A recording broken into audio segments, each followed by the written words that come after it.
Yes, I will answer that from my point of view of a former enforcer who spent 24 years inside the Commission.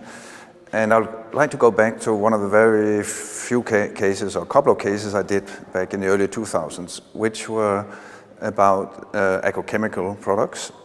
And agrochemical is an industry that, like pharmaceutical industry, there's a lot of R&D going on. But the way we assessed it was that we would basically look at very narrow markets. So it would be something like markets for herbicides for onions in France, because these are national markets. So we ended up, I think, with like 150, in one of the cases, 150 affected markets and 40 markets, close to 40 markets, where we had to get remedies. And all the time we were doing this, I was thinking, there's something wrong here. We're not addressing the real important issue, which is that this is an industry where there were very few companies left, less than 10, who actually did major R&D. And we never got really to look at that issue. I was intensely frustrated.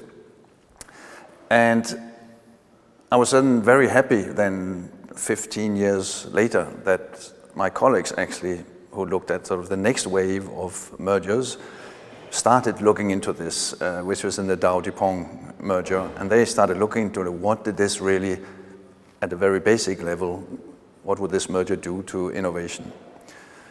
And why is that important? Well, as an economist, I think, well, in the end, in the long run, what drives the, let's say, GDP per person, which is sort of the way we measure how rich a nation is, what really drives that is the development in productivity.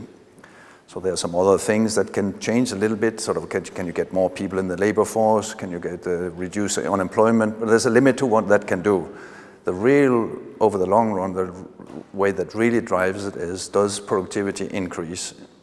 This is a major issue, the major thing that determines whether a nation becomes richer or not. That is productivity per person.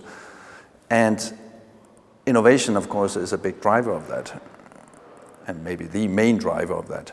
So for competition policy not to focus on that is a mistake. And I think everybody inside agencies knows that and would like to do it, and also to some extent they do it. But if the sort of focus on dynamic competition can help us having a more structured framework within which to analyze that, and I think that will be very important. And this is what I hope this initiative will do, to help us to think about it in a more structured way. And if they can do that, that can be a really important progress for competition policy.